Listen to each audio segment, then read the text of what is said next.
Bien, Primera de Juan, capítulo 5. No había visto una carta tan dura como esta carta del apóstol Juan en su vejez. Juan no tiene términos medios. Para Juan, ¿eres o no eres? Para Juan es blanco o negro. Para él es luz o tinieblas, no hay media luz. ¿Eres de Cristo o eres anticristo? ¿Tienes la verdad o sigues una mentira? No hay una media verdad que te lleve al cielo. ¿Eres hijo de Dios o eres hijo del diablo? No hay un hijo del diablo convirtiéndose en hijo de Dios. ¿Eres o no eres? ¿Naces o no naces?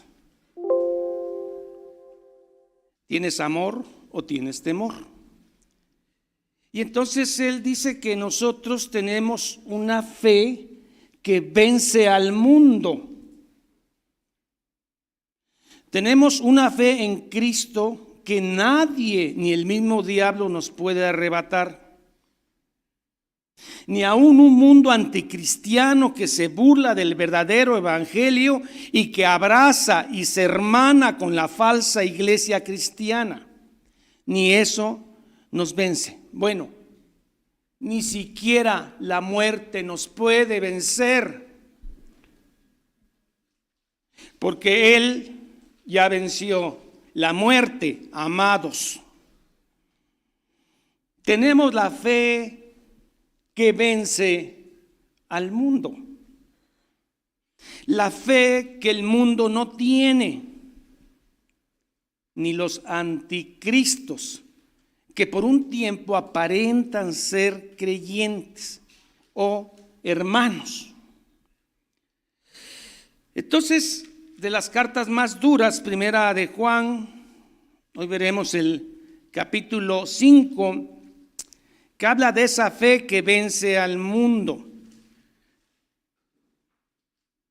Veremos cómo la Escritura ha tenido detractores, aún en su transcripción del idioma griego a las Biblias que tenemos actualmente. Satanás ha actuado de manera muy inteligente, sagaz, sus anticristos, para decapitar mucho de la Biblia que sirvió en el primer siglo. Capítulo 5, verso 1 dice: todo aquel que cree que Jesús es Cristo, el Mesías, el Hijo del Dios Altísimo, ese es nacido, engendrado de Dios. Pero hermano, ¿todo el mundo cree? Pregunte usted en la calle, ahí el que está vendiendo ahí, pregúntele si cree en Cristo y él va a decir que cree en Cristo. Y todo el mundo a su manera cree en Cristo. Pero ¿a qué creer se está refiriendo Juan? Ya sabe usted que Juan es radical. No es esa fe de aceptación intelectual de que Cristo es Dios. No es esa fe que yo sí creo que es Dios, ¿no? Y es por eso que voy a la iglesia. No, la fe a la que está hablando Juan es aquella que lleva una dedicación permanente toda la vida. Desde que conoces al Señor hasta el último día de tu muerte, tus pensamientos, obra han estado en Él. ¿No será que exagera un poco Juan? No, no exagera. Esta es la fe que vence al mundo. Todo aquel que cree en Jesús es el Cristo, es nacido de Dios.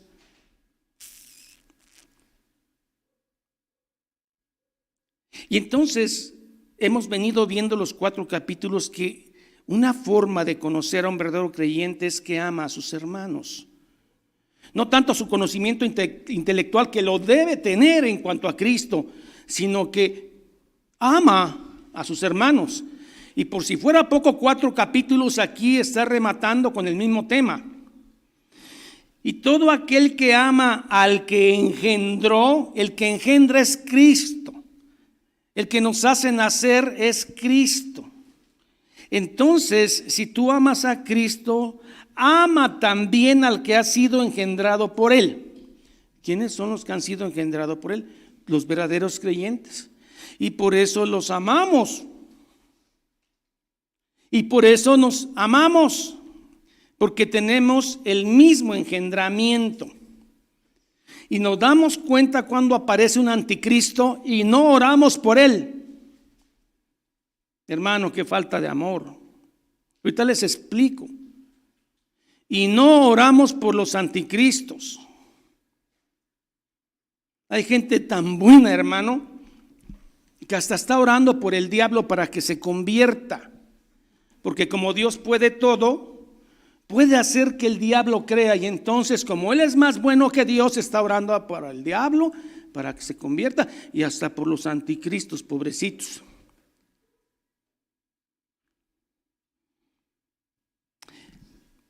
En esto conocemos que amamos a los hijos de Dios. ¿Cuándo conocemos que amamos a los hijos? Cuando amamos a Dios. Insiste en lo mismo. Si tú crees que amas a Dios y no soportas a los hermanos, no amas a Dios.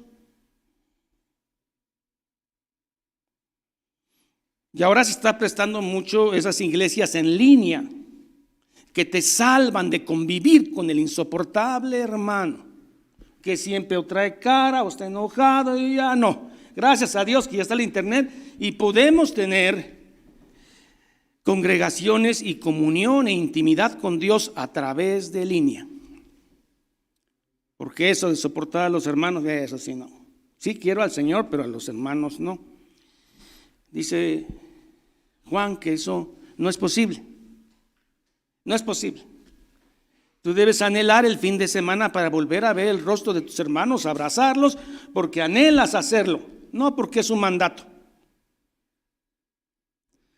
Conocemos que amamos a los hijos de Dios cuando amamos a Dios y guardamos sus mandamientos. Y uno dice, yo sí he guardado los mandamientos, como el joven rico. Está hablando de los principales 2 mandamientos que son: amarás a Dios por sobre todas las cosas y a tu prójimo como a ti mismo. Y en esto se cumplen toda la ley y los profetas. Así que si no amas con tu hermano, aunque tengas conocimiento profundo intelectual de la Escritura, solamente eres un hombre que tiene conocimiento intelectual de la Escritura. Verso 3. Pues este es el amor a Dios, que guardemos sus mandamientos. ¿De acuerdo, hermano? Guardemos. ¿Cuáles son los más importantes? No ir al cine, no bailar, ¿qué? No jugar billar. ¿Qué más? Señor, yo he guardado todos sus mandamientos. No se refiere a esos. Se refiere, hermano, a que ames a tu hermano. ¿Dónde es el lugar donde más necesito amor? Dígame usted. El hogar, tu casa. Es el lugar donde expresas si tienes o no tienes amor. Y después en la iglesia, porque muchas veces se refleja aquí lo que es el hogar. Pues este es el amor de Dios, que guardemos sus mandamientos. Y hermano, y sus mandamientos no son gravosos. Mi yugo es fácil. ¿Cómo, Señor? Eso de perdonar, eso de...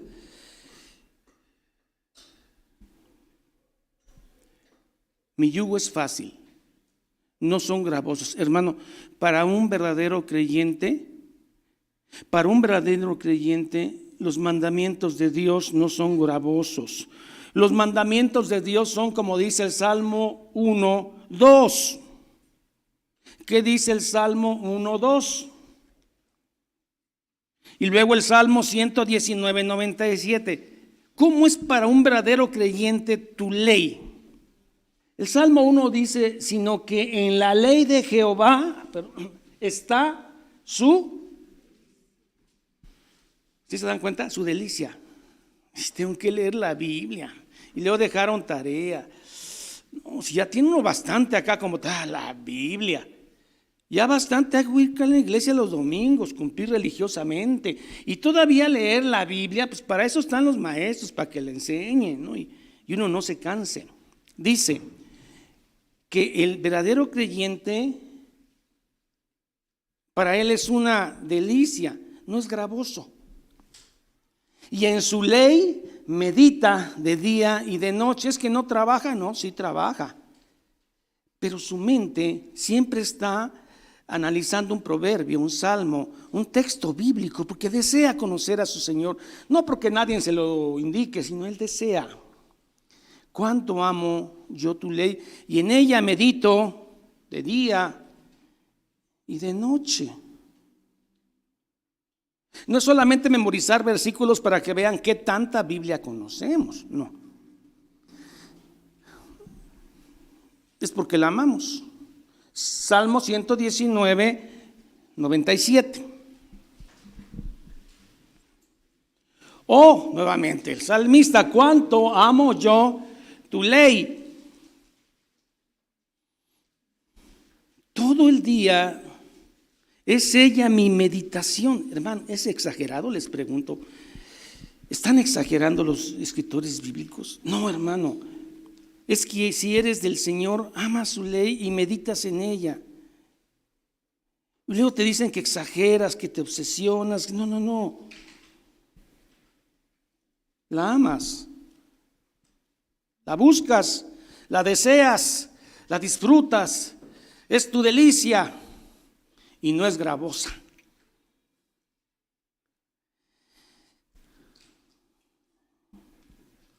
Verso 4. Porque todo lo que es nacido, engendrado de Dios, vence al mundo. ¿De acuerdo? Tenemos la fe que vence al mundo. Todos los anticristos, las críticas, los gobiernos, las muertes, la vida, las enfermedades, las pobrezas, la riqueza, la desnudez, todo eso vence nuestra fe. Todo y más. Porque esta fe nos fue dada, no es nuestra. Es una fe salvadora, no es una fe intelectual. Porque todo lo que es nacido de Dios vence al mundo. Y esta es la victoria que ha vencido al mundo, nuestra fe. ¿En quién? En Cristo, el Mesías. Porque aunque no parezca, Cristo reina, vive y sustenta este mundo.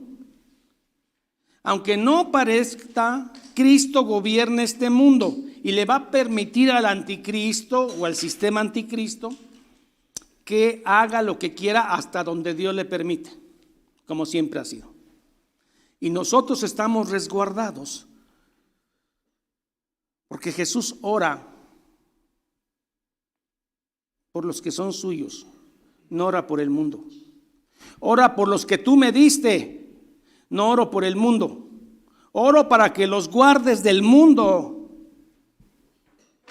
¿Usted piensa que Cristo está intercediendo por los gobernadores, ladrones y políticos? No. Cuando Dios le pide a usted que ore por los gobernantes, para que nosotros vivamos en paz, no para que los anticristos sean cristianos. Al menos que lleguen y quieran aprender, y entonces uno les enseña. Porque todo lo que es nacido de Dios vence al mundo, y esta es la victoria que ha vencido al mundo. Nuestra, ya verán qué fe, ¿no? La que lleva hasta el final. Hermanos, si ahorita amas a Cristo, el día de morir lo vas a amar más. No tengas duda. Lo vas a amar más. Si eres de Dios. Si no eres de Dios y eres intelectual en la Biblia, vas a crear una secta. Y vas a tener seguidores. En base a la misma escritura. Serás un anticristo.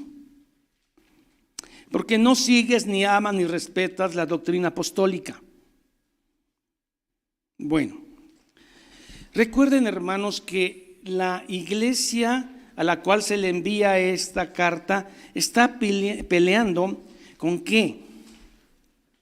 Con el gnosticismo, que viene del platonismo, de la dualidad, de la dicotomía, que el espíritu es bueno y el cuerpo es la cárcel, y que haríamos bien en desprendernos de esa cárcel.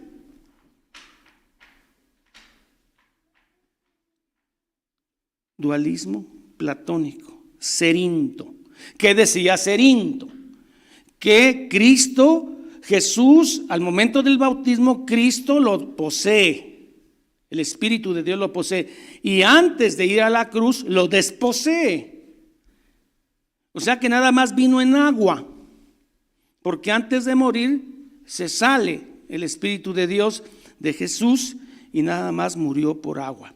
Y estas gentes gnósticas habían estado en la iglesia, se habían llevado mucha gente y habían creado una secta gnóstica, y a los cuales Juan les dice anticristos, gente que estuvo con nosotros, pero no era de nosotros. ¿De acuerdo, hermanos? Bueno.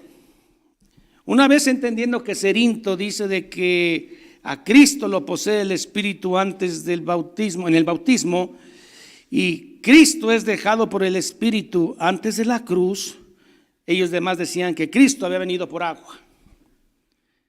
6. Por eso esta razón. Este es Jesucristo, que vino mediante agua. Cristo era el que se bautizó. Y ahí se da testimonio con la voz que viene del cielo. Pero Cristo, ese mismo Cristo, llega a la cruz y derrama su sangre en la cruz. Por eso no solamente vino de agua en su bautismo, sino vino de agua y derramamiento de sangre en la cruz. No mediante agua solamente. ¿Se dan cuenta contra quién están luchando? Acuérdense que Gálatas, Hebreos es para el tema de los judaizantes. Aquí es el tema de los gnósticos. No mediante, sino mediante agua y sangre. Que quede claro. Y el Espíritu es el que da testimonio, porque el Espíritu es la verdad. ¿Qué Espíritu? El Espíritu de Dios. El Espíritu Santo da testimonio. ¿Qué es un testimonio? ¿Qué es un testigo? La palabra es amartos, que viene del griego, que es mártir. Testigo es un mártir.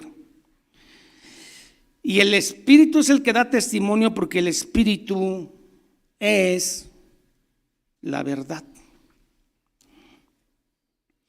Bueno, el versículo 17, quiero que pongan atención, por favor.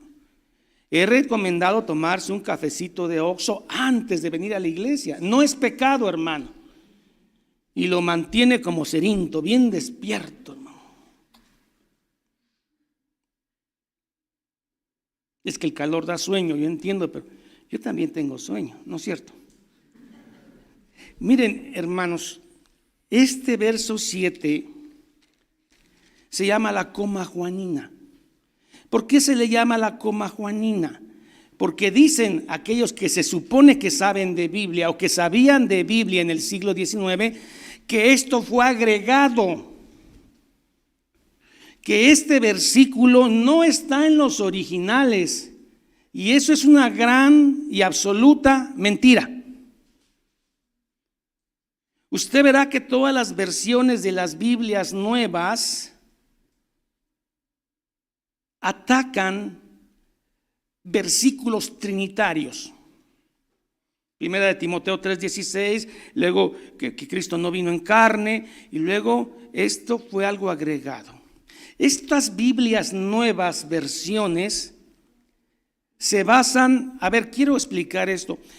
Hay dos fuentes de donde las Biblias que tienen ustedes nacen.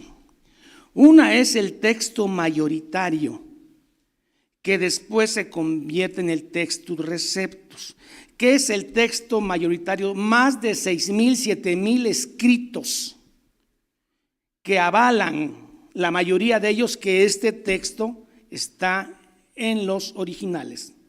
Pero sucedió que en el siglo XIX alguien encontró dos códices, el Sinaítico y el Vaticano en Roma.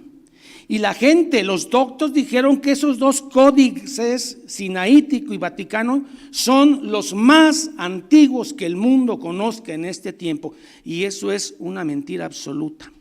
De esos dos códices, el códice Vaticano y el códice alejandrino o sinaítico de Egipto, dicen que son los más antiguos, y esto es mentira. Y además son los textos más corruptos que usted puede tener. De esos textos o de esos códigos, dos hombres, Westcott y Hort, acuérdese de ellos, Westcott y Hort, ellos dicen o dijeron que estos eran los más antiguos, y estos no incluye este versículo ni muchos otros. Después los jefes de las sociedades bíblicas, Nestlé y Allen, dijeron que estos eran los buenos, y hasta la fecha todas las nuevas versiones están basadas en el código sinaítico y en el código vaticano, que son de lo más corrupto. En contra, esto nada más son dos, en contra de más de 6,000 documentos mayoritarios que formaron el Textus Receptus. Por eso muchas de las Biblias, incluyendo esta, incluyendo nuestro amado hermano John MacArthur, pone a pie de página que este versículo no aparece en los textos antiguos.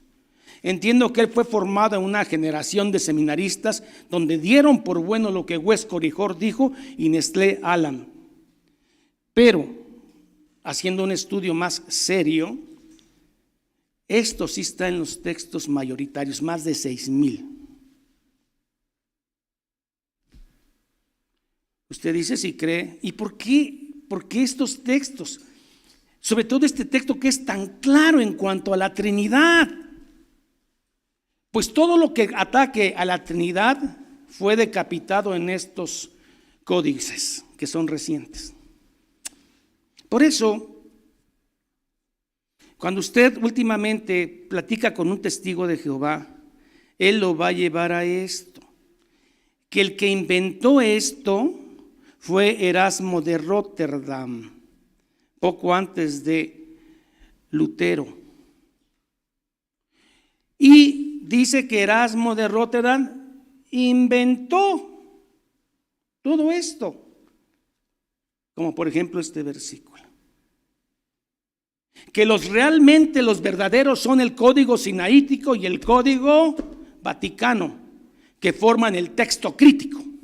¿De acuerdo? Entonces aquí hay dos textos, el texto crítico que es corrupto y que viene del sinaítico y vaticano, y el texto receptus, que son miles de textos traducidos a idiomas vernáculos. ¿Qué es un idioma vernáculo? Pues el de tu país. El francés, el alemán, el inglés, son vernáculos. Y ellos dicen que estos son los buenos. Habiendo hecho esa aclaración, esta no es la coma juanina.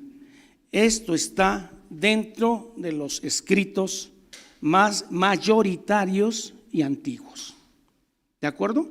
Ahora sí, habiendo hecho esta aclaración, vamos a darle estudio, porque son tres los que dan testimonio en el cielo: el Padre, el Verbo y el Espíritu. Y así es, así de claro y trinitario es este versículo, por lo cual es atacado y dicho que es espurio, que fue agregado, que no contradice la Trinidad, pero fue agregado.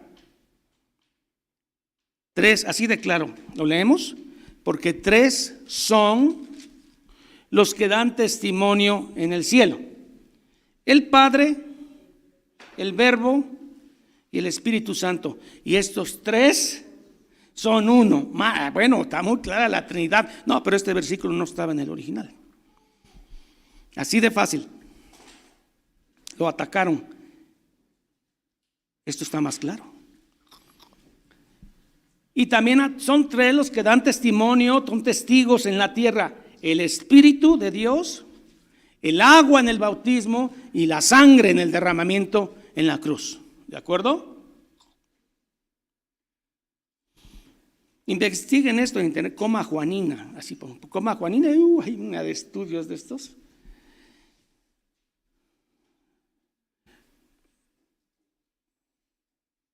Y estos 3 concuerdan. 9. Si recibimos el testimonio de los hombres, hermano, ¿cómo no vamos a recibir el testimonio de Dios o no? Dice, si recibimos el testimonio de los hombres, mayor es el testimonio de Dios, porque este es el testimonio con que Dios ha testificado acerca de su Hijo: espíritu, agua y sangre. Si recibimos el testimonio del hombre, ¿cómo no recibir el del espíritu? Gracias a Dios que fue claro los papiros antiguos en decir 3 en el cielo, son 3: el Padre, el Verbo y el Espíritu. La Trinidad es un misterio, hermano. Luego el testigo de Jehová fuerza con cómo usted puede ser el papá y cómo puede ser el hijo. Con mente chiquita como la nuestra quiere usted discernir la Trinidad, con todo el respeto y cariño para ellos. Verso 10. Hermano, la verdad es dura, pero hay que decir, ay no, pobrecitos. A lo mejor sí se salvan, porque aunque no creen que Cristo es Dios sino creado, pues a lo mejor se salvan. No se salvan, porque el que no tiene al Hijo como Dios no tiene al Padre como Dios. Es mejor que nos separe la verdad, que nos una la mentira con todo el mundo. Y con todo el mundo concedes con el mundo para que logren venir, hábleles bonito. Mire, cuando venga gente nueva hay que hacer hasta un show para que se entretengan. No, hermano. El que cree en el Hijo de Dios, tengan en mente a Cerinto, por favor, y a todos los antitrinitarios, docetas, arrianos, nestorianos, todos los que valentinianos, todos ellos unipatricistas, patriparcianos. No, es que la Trinidad dio. El que cree en el Hijo de Dios tiene el testimonio en sí mismo de que Él vino en agua, sangre y espíritu. El que no cree a Dios le ha hecho mentiroso, porque no ha creído en el testimonio que Dios ha dado acerca de su Hijo: agua, sangre y espíritu. Y el que no cree eso, como los cerintos, pues son anticristos. Pero no están tan lejanos de la verdad, pero no tienen la verdad. Te salvas con la verdad, no con una media verdad. Estás siguiendo un falso apóstol, un falso predicador, un lobo, sí, pero eso es cosa de él. Yo sé, Dios conoce mi buena intención. No te salvas así. Te salvas conociendo la verdad.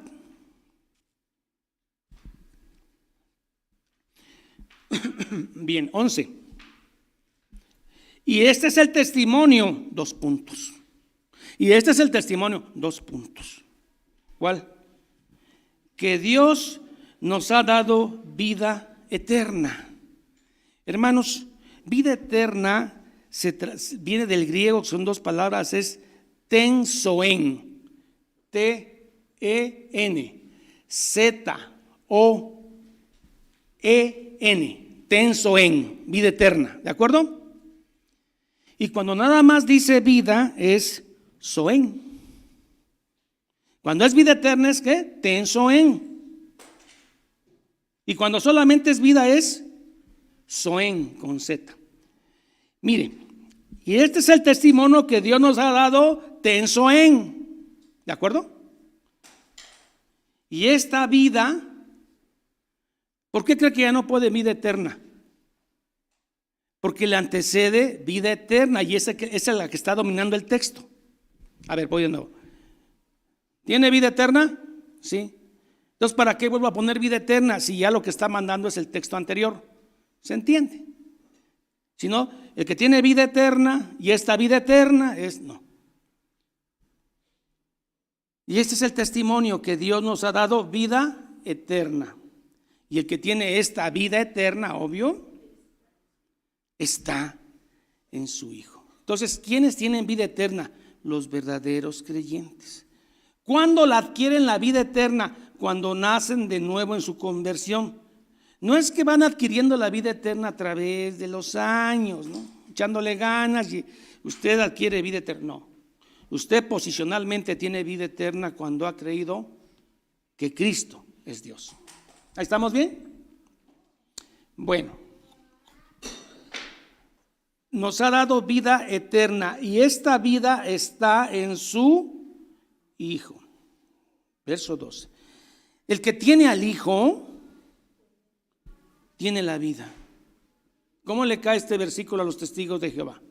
El que tiene al Hijo, no como un hijo creado, sino al Hijo como Dios mismo, tiene vida eterna. Pero al que tiene al Hijo como un ser creado y maravilloso, la mejor creación del Padre, no tiene vida eterna.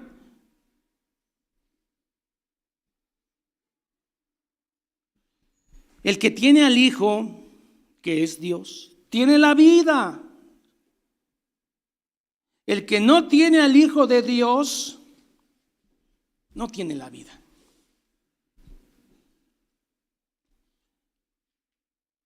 Y así un testigo de Jehová haga 1000 visitas a las puertas, sufra por predicar su evangelio de testigo, si no tiene a Cristo como Dios mismo, no tiene al Padre.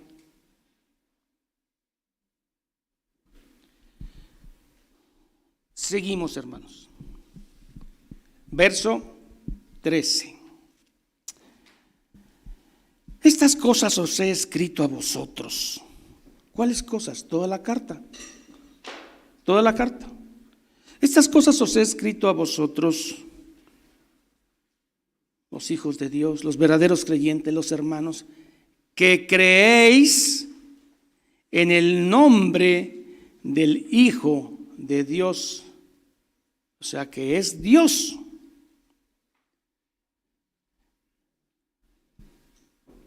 Pero ¿cuál es el propósito de esto? Para que sepáis que tienes vida eterna, tenso en vida eterna, ¿de acuerdo? Y para que creáis en el nombre del que es Dios. ¿Quién es Dios? El Hijo de Dios, tan Dios como el Padre y tan Dios como el Espíritu Santo. Así, y si tú como testigo quieres hacerlo hasta físicamente con hielo, agua y vapor, estás equivocado, porque es un misterio. Estos misterios se creen, no se logran entender en su plenitud. El misterio de la encarnación, el misterio de la Trinidad. Bueno, verso 14. Hermano, cada de estos versículos podemos desarrollarlo horas. Pero yo tengo que entregar un capítulo por domingo. Pero si queremos desarrollar estos, lleva meses y meses Primera de Juan. Porque a veces falta de haber dicho eso, sí, pero no se puede en una hora. Podemos profundizar en cada versículo y desarrollarlo además. Verso 14. Y esta es la confianza que tenemos en nosotros mismos, no, en Él. Aquí está para la doctrina de la prosperidad, hermano, y el movimiento de fe de decláralo y recíbelo. De que Dios está aquí para que tú seas feliz, para que tengas propiedades, salud, dinero y amor. Claro, solo hay que dar dinero. Pero pues yo te voy a decir cómo Dios sí te oye. Primero, tráelo a la mente, visualízalo. Una vez que esté visualizado, háblalo, confiésalo y será materializado. Segundo, principio de la metafísica. Eso no es cristianismo y no es fe. Segundo principio de la metafísica, crear por medio de la mente y de la lengua, la boca. Y esta es la confianza que tenemos en Él, que si pedimos alguna cosa, ya vieron la condición conforme a su voluntad, Él nos escucha o nos oye.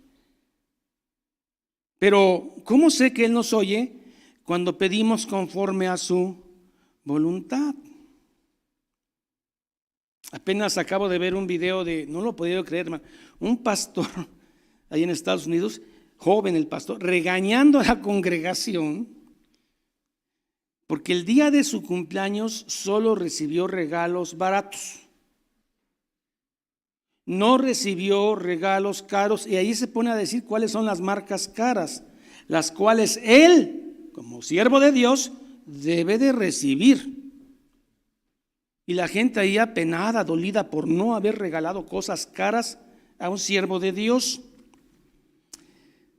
que no es siervo de Dios, claro, alguien que habla de esa forma.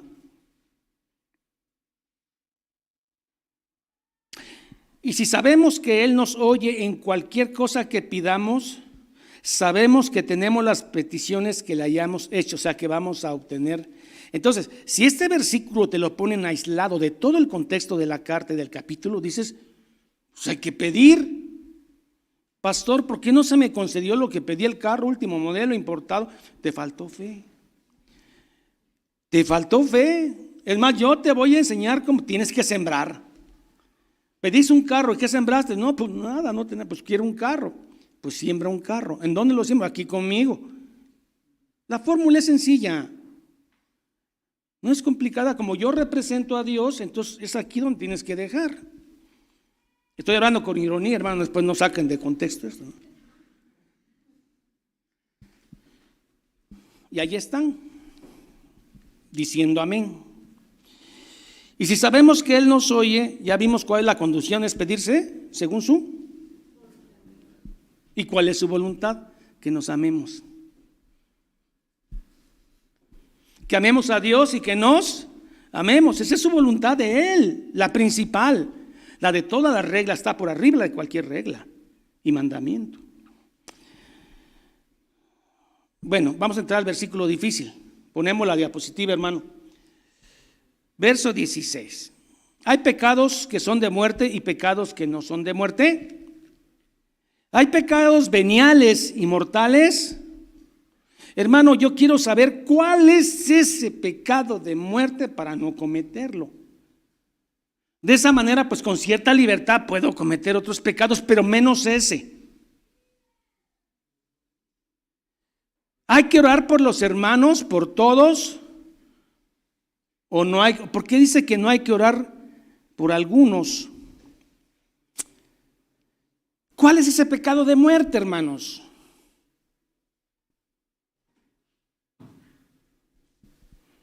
Primero, hermano, el pecado de muerte de manera general y gruesa es no creer en Cristo como el Salvador. Tener por inmunda la sangre de Cristo, ese es el pecado de muerte, porque no hay, sobre eso no hay nada. ¿Cuál es la blasfemia del Espíritu Santo? Bueno, Jesús acaba de hacer milagros, acaba de sanar a un ciego y mudo. Ay, hermano, qué feo. No ver y luego no saber hablar. ¿Cómo te comunicas? Acaba de sanar un ciego y mudo. Y entonces los fariseos le dicen, por Belcebú, por Satanás echas fuera demonios. Jesús da una explicación y entonces habla del tema de la blasfemia del Espíritu Santo, que es el único pecado que no puede ser perdonado. ¿De acuerdo? Entonces, entendiendo de manera general, una gente que ha nacido de nuevo, un verdadero creyente, jamás va a blasfemar contra Cristo y va a tener por inmunda la sangre de Cristo, porque el Espíritu Santo no se lo va a permitir. El Espíritu Santo que mora en ellos. ¿De acuerdo?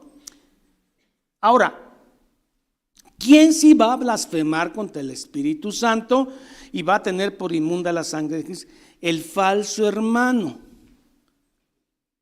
Ya sabemos que los de afuera blasfeman, ¿no? Pero hablo de los religiosos. El falso hermano, ese sí va a cometer la blasfemia contra el Espíritu Santo, que es por tener inmunda la sangre de Cristo. Ahora, Juan no se está refiriendo a un pecado, no dice el que cometa el pecado de muerte. O sea, no es un pecado específico, es pecado de muerte, que pueden ser varios. No dice el pecado de muerte, ¿ya se dieron cuenta? ¿O no? Voy bien o me regreso. El pecado de muerte. Dice pecado de muerte. Hermanos, ¿cuál es el pecado de muerte? El pecado de muerte es aquel que no te lleva a confesarlo, que pecaste. Es aquel que no te lleva a abandonar el pecado y es aquel pecado que no te avergüenza. Explico. Aquel pecado que, aunque no sea como asesinar, adulterar o un pecado, digámosles, de esos groseros, pero es un pecado como el chisme, que no se ve tan feo, pero ahí está. Pero el problema es que si tú estás usando el chisme y no confiesas que es un pecado, no te apartas de él y no te da vergüenza, sino que lo haces con soberbia, ese pecado te lleva a muerte. ¿Por qué? Porque no has creído en la sangre de Cristo. ¿Qué dice Juan? Primera de Juan 1:9. Primera de Juan 1:9. Ahorita explico la diapositiva, no se preocupen. ¿Qué dice Primera de Juan 1:9? Si confesamos nuestros pecados, quiere decir que sí pecamos, pero ese pecado, ¿qué hace? Cuando peca un creyente, ¿qué siente? Vergüenza, siente lo que no sentía antes, dolor. Alguien que no es creyente dice, pero no es para tanto, no, pero yo, permíteme, voy a confesar mi pecado. Y me avergüenzo y me arrepiento y lloro. Si confesamos nuestros pecados, Él es fiel y justo para perdonar nuestros pecados y limpiarnos de toda maldad. ¿Cuál es el pecado de muerte? El que no te lleva a confesarlo porque no te duele ni tienes vergüenza por él y no lo abandonas, sino que lo mantienes ahí y no te duele. ¿Sí me estoy dando a entender, hermano? Aunque no sea como matar, porque aquí llega un hombre asesino llorando por su pecado, pidiendo perdón, con un perdón sincero, deseoso de apartarse de esa vida de crimen, ¿Dios lo perdona? Por supuesto. Este pecado, digamos que es el chisme u otro, que no sea tan gravoso, ¿no? Si no te produce este sentimiento de dolor por el pecado, que estás ofendiendo a tu Señor, te lleva a muerte. O sea, que nunca fuiste creyente. Y puede ser cualquier pecado. ¿Se está entendiendo? ¿O no?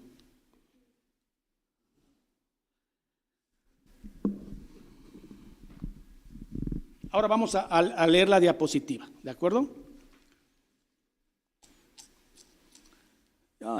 Si alguno viera a su hermano cometer pecado, ¿todos pecamos o no?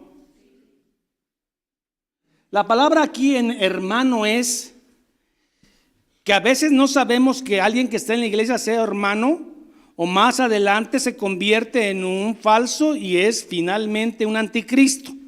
Pero como no sabemos, de acuerdo, aquí está la clave. Si alguno viera a su hermano cometer pecado, que no sea de muerte, ya expliqué, que no sea de muerte. ¿Cuál es el pecado de muerte? Soberbia. No hay dolor por el pecado, por lo tanto no has nacido de nuevo, por lo tanto blasfemas contra el Espíritu Santo, por lo tanto eres anticristo. Bueno, Si alguno viera a su hermano cometer pecado que no sea de muerte, pedirá. Hermano, de todos modos podemos pedir, porque no sabemos si este sujeto es o no es hermano. ¿Sí? Pedirás. Y Dios le dará vida, le dará zoén. Porque si es un verdadero creyente, no solamente tiene vida, sino tiene vida eterna. ¿De acuerdo? Le dará vida. Ahora, ¿qué es esa vida que le va a dar? Bueno, lo va a restaurar de su pecado, le va a aumentar las fuerzas en su vida y el hombre va a estar gozoso por haber sido perdonado. Le va a dar vida, hermanos. Le va a dar vida, ánimo. Porque si es hermano ya tiene vida eterna y además está vivo.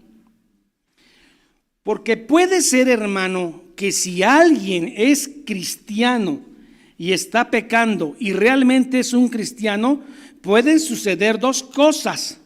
O Dios le retira la vida física, zoén, no la vida eterna, la vida, o lo enferma. ¿Como en qué casos? Ananías y Zafira, que habían vendido un terreno y mintieron delante de la congregación, y por Dios, por medio de Pedro, les quita la vida, la zoén, no la vida eterna, porque eran creyentes. Otro caso, en la iglesia de Corintios estaban tomando la cena indignamente y muchos ya habían dormido, duermen, y otros estaban debilitados y enfermos. O sea, si alguien es un verdadero creyente en Cristo, ha nacido de nuevo y persiste en pecar sin blasfemar el nombre de Cristo, sino por debilidad o hierro, Dios puede hacer que le quite la vida física para que no se pierda el espíritu, o puede ser que esté enfermo y debilitado. ¿De acuerdo? Volvamos al texto. Si alguno viera a su hermano, que no sabemos si ahorita si es hermano o no es hasta que veamos, cometer pecado que no sea de muerte, pedirá. Suponemos que todos los pecados en los creyentes aquí no son de muerte. Vamos a pedir. ¿Sí? Pedirá. Y Dios le dará ánimo, vida. Que dice David, mientras callé mi pecado, se envejecieron se debilitó. Pero cuando confesó su pecado, Dios le dio el nuevo el gozo de salvación, zoén.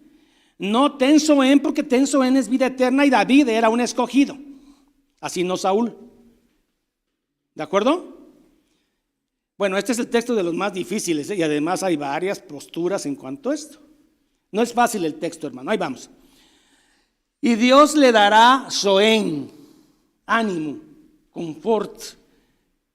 Esto es para los que cometen pecado que no sea de muerte. O sea, si no es de muerte, Dios lo va a restaurar, le va a dar vida. ¿Sí? ¿De acuerdo? Y vida eterna ya tienen los que cometen el pecado, pero son creyentes. Pero hay otro grupo que no son creyentes. Vean, hay pecado de muerte por el cual yo no digo que se pida. ¿Cuál es el pecado de muerte por el cual Juan dice no pidan? Aquellos que pecan con soberbia,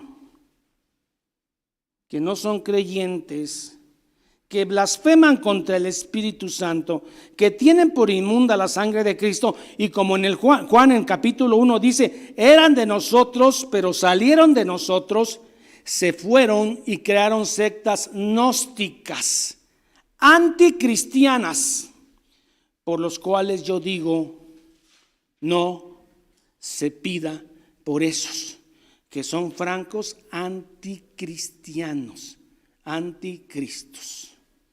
Ahí ya se dio cuenta que de esos hermanos del primer versículo, habían unos que no eran hermanos. Se manifestó en ellos que eran anticristo. Y por ellos no hay que pedir, ay, qué malo es Juan, hermano. Y qué malo, no, yo no estoy de acuerdo con Juan y yo pido también por esas sectas. ¿Usted es más bueno que Dios? ¿Usted es más bueno que Dios? ¿A usted no le duele que ellos blasfemen el nombre de Cristo? Son anticristos puros que usan el púlpito para robar a la gente, hacerse de dinero. ¿Y usted ora por ellos? ¿No le duele el pecado que cometen con el Señor? No, sí, pero hay que ser bueno. Hay pecado de muerte por el cual no digo que se pida. Le digo que hay gente que a veces hasta por el diablo ora, no. Dios es poderoso y al diablo se puede convertir a Cristo. Oremos por el diablo. Ellos, los anticristos, son hijos ¿de quién? Del diablo. Por los cuales te digo, no orar. No, yo sí oro. Pues sí, ora pues. Lo que sé es que ni por nosotros oras. Y dices que oras por los otros. La verdad. En Jeremías, Dios le dice a Jeremías, ya no ores por este pueblo. Ya no voy a oír. ¿De acuerdo? Jeremías 14:11. Jeremías 14:11. Ya Jeremías estaba llora y llora, el pueblo dice, Dios, ya no ores por este pueblo porque no lo voy a oír. Me dijo Jehová, no ruegues por este pueblo para bien. ¿Seguimos? Cuando ayunen, oiré, no los voy a oír. Pero Jeremías, que era más bueno que Dios, seguía orando por el pueblo. ¿Me estoy dejando entender, hermanos? ¿Usted cree que Cristo está a la diestra del Padre intercediendo por el mundo? ¿Por todo el mundo para que el mundo se convierta? No, hermanos. Está orando por aquellos que Él conoció, amó, predestinó. De los que del mundo me distes, te ruego por ellos. Está intercediendo por los que Él amó, conoció, santificó, justificó y glorificará. Y usted está orando por todo el mundo. Ahora cuando dice que oremos por las autoridades, habla que para que estemos en paz, los creyentes y todo el mundo. Regresemos al versículo de Juan, por favor. Ahora, hermano, hay muchas, hay más de dos formas de interpretar este versículo, por supuesto, y de gente reconocida y renombrada. Me parece a mí que esta es una forma en que yo lo concibo y lo entiendo.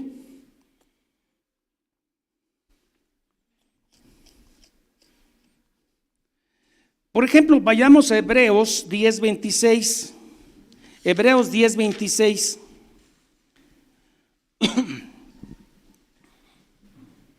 Hebreos 10:26, que dice: porque si pecáramos voluntariamente, es un pecado de soberbia, hermanos. O sea, hermana, usted anda adulterando al hermano. ¿Cuál es la respuesta? No, son muy exagerados. Ustedes son exagerados. Primero, ni reconoce, ni la avergüenza, ni le duele el pecado, y sí lo justifica. Y critica a la iglesia porque es exagerada. Y esa gente estuvo con nosotros, dice, porque si pecáramos voluntariamente, después de haber recibido el conocimiento de la verdad, gente que estuvo con nosotros, recibió el conocimiento de la verdad, fue iluminado. Ya no queda más. ¿Qué más se le ofrece?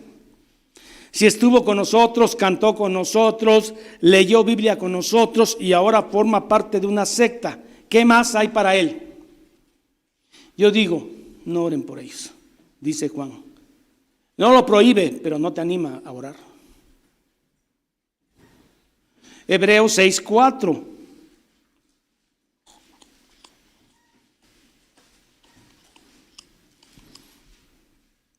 Porque es imposible los que una vez fueron iluminados, no tuvieron la luz adentro. Y gustaron, no tragaron, no comieron como come un creyente. Estuvieron con nosotros, fueron iluminados, gustaron del don celestial y fueron partícipes del Espíritu Santo. Oraron con nosotros, cantaron con nosotros por un tiempo. ¿Qué más? Y asimismo gustaron de la buena, la gustaron, no la comieron, de la palabra de Dios y los poderes del siglo venidero, 6:6, y recayeron, anticristos. Sean otra vez renovados para arrepentir. Ya no. No es porque ya no hay que perdonar. No tienen el Espíritu de Dios. No nacieron. Tienen por inmunda y blasfeman al Espíritu. También el milagro que hizo Jesús y le dicen por Belcebú. ¿Qué hay que hacer por ellos? Yo digo, no, orar. Crucificando de nuevo para sí mismos al Hijo de Dios y exponiéndole a vituperio. Ahí están los que iban a esa iglesia y mira qué están haciendo. Números 15, 30. Ese pecado por soberbia no puedes orar porque no son creyentes. Estoy seguro que este sermón va a recibir muchas críticas por falta de amor. Son más amorosos que Dios, por supuesto. Y hermano, yo sí oro por todos, incluye al diablo. Una vez incluye al diablo. Si va a orar por los anticristos, incluya la oración por su papá, que es el diablo, ¿no? Para que ore parejo. Si va a ser buena, sea buenísima, pues todos, incluyendo al diablo. Mas la persona, este es el pecado, hermano. Hablamos de tema espiritual, soberbia. Mas la persona que hiciere algo con soberbia, así el natural como el extranjero, ultraja a Jehová, esa persona será cortada de medio del pueblo. Antiguo Testamento era cortado, no era necesariamente perder la vida eterna, sino una disciplina y se le quita la vida. No, que no lo corten de pueblo, vamos a orar por él. Cuando Dios dice ya. Este tiempo es para orar por los que son creyentes. Que además usted no sabe quién es y quién, entonces usted debe orar por todos los que estamos acá. ¿Sí me dejo entender? Regresemos a Juan. Es un versículo difícil, he dicho, tiene más de 2 interpretaciones, pero no se contradicen, pero tienen variantes. Ahora sí regresamos.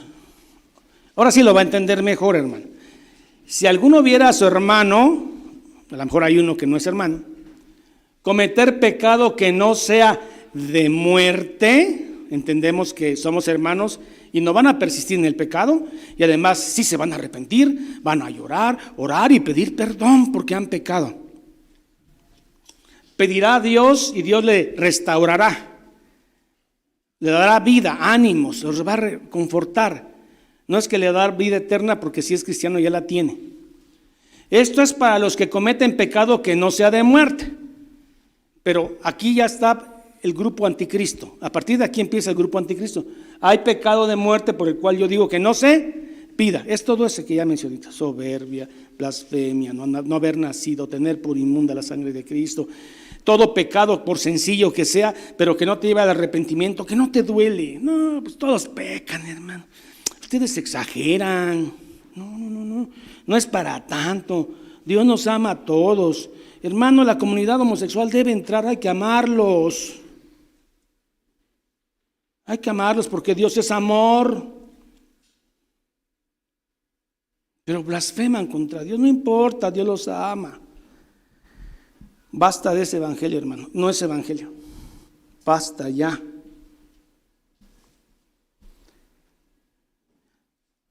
Verso 17 termina diciendo, ese difícil versículo, de los más difíciles. Toda injusticia, hermano, todo es pecado ante Dios, hermano, porque aquel que sabe hacer el bien, dice Santiago, y no lo hace, si alguien tiene 10,000 pesos y no le da 200 pesos al hermano que tiene hambre, eso es pecado, porque el que sabe hacer el bien y no lo hace, es pecado. Todos pecamos, hermano. Pero si eres creyente vas a llorar, te vas a avergonzar, te vas a arrepentir de tu pecado y vas a pedir perdón y Dios te va a dar soén, vida, te va a reconfortar. Mientras callé, se envejecieron mis huesos. Toda injusticia es pecado, ¿no? Pero hay un pecado, como ya dije, que es de muerte. Aquel que ya expliqué. Bueno, este es de los versículos más difíciles de la Escritura, pero que no me distancia de ninguna interpretación de hermanos de sana doctrina. 5:18, se vino el tiempo. Sabemos que todo aquel que ha nacido de Dios no practica el pecado. O sea, sí pecamos, pero no es nuestra forma, nuestra práctica, nuestra forma de ser. En cambio del anticristo, sí, solo se esconden. Pueden usar el lenguaje religioso, pueden predicar la palabra, pero son anticristos. El mismo diablo usó la palabra de Dios en la tentación del desierto. Sabemos que todo aquel que ha nacido de Dios no practica el pecado, pues aquel que fue engendrado por Dios le guarda y el maligno no le agarra, es el término, no le agarra, porque Cristo está intercediendo por nosotros, porque a favor nuestro está la sangre de Cristo. Somos salvos por su poder en la cruz, y el que inició la buena obra la va a terminar hasta el día del fin. Y yo sé, hermano, si usted es creyente que hoy ama a Dios, pero al final de su vida va a amarlo más. Tenga la certeza, lo va a amar más. Y si no es de Dios y usted sigue adquiriendo conocimiento bíblico, terminará siendo una secta anticristiana. Terminará casando mujer con mujer, hombre con hombre, y porque Dios es amor. Sabemos que somos de Dios y el mundo entero está bajo el maligno, ¿sí o no? Pero sabemos que el Hijo de Dios ha venido y nos ha dado entendimiento para conocer al que es verdadero, Cristo. Y estamos en el verdadero, en su Hijo Cristo. Otro versículo atacado con las nuevas versiones. Otro versículo atacado por las nuevas versiones. Bueno, las nuevas versiones decapitan tanto los textos. El último capítulo de Marcos está decapitado. Este es el verdadero Dios y la vida eterna, Cristo. Hijitos, guardaos de los ídolos, haciendo referencia a los falsos maestros que habían hecho sectas gnósticas. Guardaos de esos ídolos. Usted sabe que la idolatría es más allá de imágenes. Hijitos, guardaos de sus propios ídolos. Así sea. Amén. Esta es la primera carta de Juan, donde no hay matices grises. Hay blanco o hay negro. Hijo de Dios o hijo del anticristo. Amor o temor. Luz o tinieblas. Para Juan, o eres hijo de Dios o no eres. No es que medio que eres. Con 6 paso, con 7 ya pasé el examen. Es con 10, hermano, como se pasa, pero no es tu 10, es el 10 de la cruz. Perfecta, completa, limpia. El que no conoció pecado, por nosotros hizo pecado. ¿Por qué se bautizó Cristo? Si Cristo no es pecador, para identificarse con los pecadores y morir por ellos. Alabado sea el nombre de Dios. Pónganse de pie.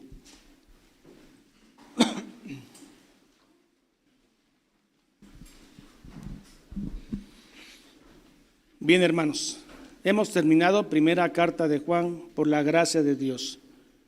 Nos ha ayudado en medio de tanta carencia humana que es lo que somos, en medio de tanta debilidad. Dios nos ha permitido terminar esta carta.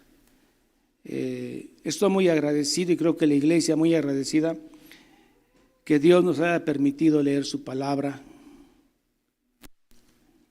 que la creemos y la amamos.